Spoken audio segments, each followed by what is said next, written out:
Hello friends, I am doctor Utkarsh Deshmukh, consultant nephrologist and transplant physician, मतलब kidney प्रत्यारोपण तज्ञ। दोस्तों, हम किडनियों के बहुत सारे वीडियो मेरे चैनल पे देखे हैं। आज हम एक महत्वपूर्ण टॉपिक की बात करेंगे और वो है डायलिसिस। ये टॉपिक शुरू करने से पहले अगर आप इस चैनल पे नए हो तो आप मेरे चैनल को सब्सक्राइब करें और बेल आइकन ज़रूर दबाएं ताकि आपके पास मेरे नए वीडियोस की जो इन्फॉर्मेशन है वो आती रहेगी। अब जब भी कोई पेशेंट किडनी के डॉक्टर के पास जाता है तो उनका पहला सवाल रहता है, सर मुझे डायलिसिस ना लगे। मैं आपको सबसे पहले कहना चाहूंगा कि हर कोई पेशेंट को डायलिसिस नहीं लगता है। मान्यता यह है कि 70% पेशेंट बिना डायलिसिस के ही ठीक होते हैं। अब जब किसी पेशेंट की किडनी पूरी तरह से खराब हो गई हो या फिर वो किडनी काम नहीं कर रही हो तो उस समय डायलिसिस लगता है। अब ये दोनों में अंतर है। जब किडनी पूरी तरह से खराब हो जाती है और स्टेज 5 पे जाती है तो उसको हम बोलते हैं chronic kidney disease stage 5, that is chronic renal failure. और जब किडनी काम नहीं करती है, मतलब उसके बहुत सारे कारण हो सकते हैं कि शॉर्ट टर्म के लिए किडनी में कुछ तकलीफ हो गई है, डिहाइड्रेशन हो गया है, हार्ट का कुछ प्रॉब्लम हो गया है, तो उस समय भी डायलिसिस लग सकता है। अब ये डायलिसिस है क्या?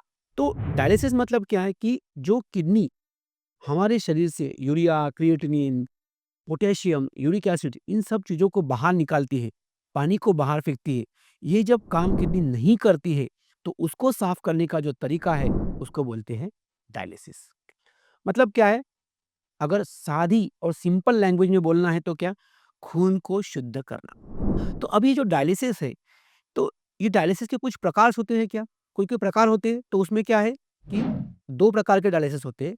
एक होता है हीमोडायलिसिस और दूसरा होता है पेरिटोनियल डायलिसिस। ये पेरिटोनियल डायलिसिस मतलब क्या? जिसे हम अगर नॉर्मल सिंपल लैंग्वेज में बोलना चाहेंगे तो पेट का डायलिसिस।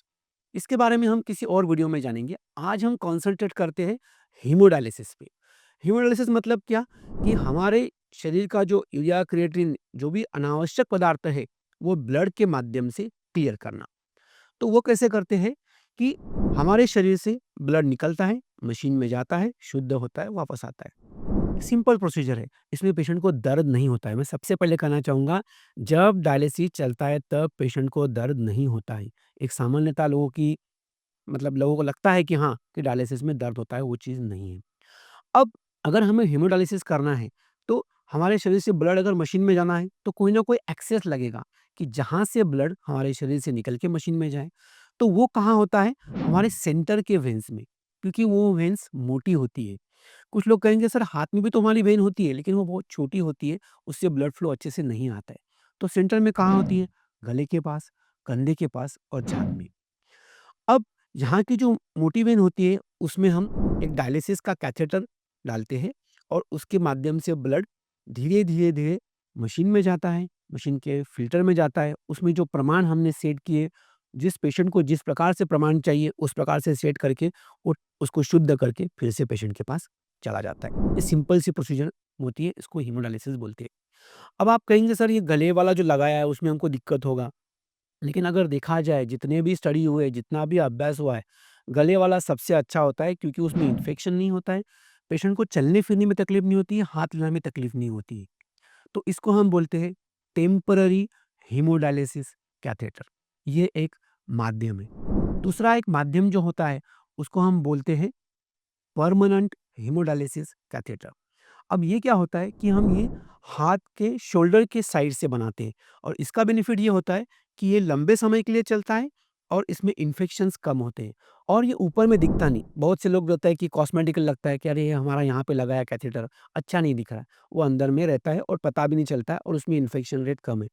लेकिन इससे भी अच्छा एक जो एक्सेस है या जो डायलिसिस करने का माध्यम है, उसको बोलते हैं एवी फिस्टुला, मतलब आर्टेरियो वेनस फिस्टुला। अब नाम में ही लिखा है आर्टेरियो वेनस फिस्टुला, मतलब आर्टरी को वेन से कनेक्ट करने वाली माटी। इसमें सिंपल सी हमारा जो हाथ होता है, उसमें छोटी सी एक वेन होती है, उसको आर्टरी से कनेक्ट करते हैं। फिर ये छोटी सी जो सर्जरी होती है वो होने के बाद में 1 से डेढ़ महीने के बाद ये अच्छे से तैयार होता है और जिस तरह से अपनी गले की या सेंट्रल जो वेन होती है उस तरह से वेन होती है, मोटी होती है और फिर यहाँ से हम आराम से डायलिसिस कर सकते हैं। इसके फ़ायदे क्या हैं? इसका फ़ायदा ये होता है कि आपको कोई नया कैथेटर अपने बॉडी में रखना नहीं है, इन्फेक्शन रेट कम है, डायलिसिस अच्छे से होता है और पेशेंट को डायलिसिस चल रहा है, पता भी नहीं चलता। मेरे जो पेशेंट्स हैं कुछ-कुछ, वो ड्यूटी में जाने से पहले आते हैं, डायलिसिस करते हैं, कैथेट डायलिसिस होने के बाद में ड्यूटी पे फिर से चले जाते हैं। तो इस तरह से उसका उनको बेनिफिट मिलता है। अब ये जो हीमोडायलिसिस है, ये इसके बारे में कुछ-कुछ मात्रा है। कुछ लोग बोलते हैं कि जस्ट हमारा जो डायलिसिस चल रहा है ना, तो पानी तो आज बढ़ानी है, हम डायलिसिस नहीं करें, ऐसा नहीं होता है।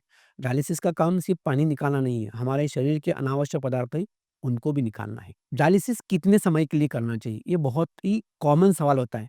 तो जैसे हम किसी का डायलिसिस शुरू कर दें, मतलब आज पहला डायलिसिस किसी का हो रहा है, तो हम उसको 2 या 3 घंटे का डायलिसिस करते हैं। लेकिन कोई लंबे समय के लिए डायलिसिस अगर ले रहा है, तो वो डायलिसिस जो है वो 4 घंटे का होता है और सप्ताह में 3 बार करना चाहिए, ताकि ये फुल डोज़ ऑफ डायलिसिस होगा और उससे पेशेंट अच्छा रहेगा। अब ये बातें हो गई जिनको हमेशा के लिए डायलिसिस लग रहा है। लेकिन जैसे मैंने सबसे पहले जो बात किया था कि किडनी काम नहीं कर रही है। अभी किडनी फेल होना और किडनी काम नहीं करने में इसमें अंतर है। किडनी फेल होना मतलब किडनी का खुद का प्रॉब्लम ऐसा हो गया कि अब किडनी काम ही नहीं करने वाली। लेकिन किडनी काम नहीं कर रही है मतलब क्या, कि थोड़ी देर के लिए किडनी में असर हुआ है। किसी को बहुत ज़्यादा लूज़ मोशन वोमिटिंग हुए हैं, उसके बाद में किडनी में असर हुआ है। मैंने मेरे एक वीडियो में बताया भी है कि किडनी को बचाने के लिए, अगर लूज़ मोशन वोमिटिंग से बचाने के लिए क्या करना चाहिए, वो उस वीडियो में आपको बताया। आप वो चाहें तो देख सकते हैं। तो वो जो है, अब समझो किडनी थोड़ी देर के लिए काम नहीं कर रही है, तो उसको हम डायलिसिस देंगे। जब तक किडनी का मेन प्रॉब्लम ठीक नहीं होता, तब तक 2, 3, 4 या 5-6 डायलिसिस लगेंगे और फिर पेशेंट बिना डायलिसिस के भी घर जा सकता है।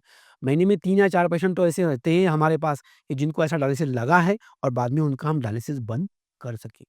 तो डायलिसिस के बारे में हमारे मन में जो भी कोई सवाल हो, उसको आप मुझे पूछ सकते हैं और मन में भय न रखते हुए अपने डॉक्टर से बात करें, उसके बारे में जो भी इन्फॉर्मेशन चाहिए वो ले और डायलिसिस ज़रूर करें, क्योंकि जब डायलिसिस की ज़रूरत लगती है तो उसको करना ही चाहिए। जब ज़रूरत नहीं है तो डायलिसिस आपके डॉक्टर ही नहीं करेंगे।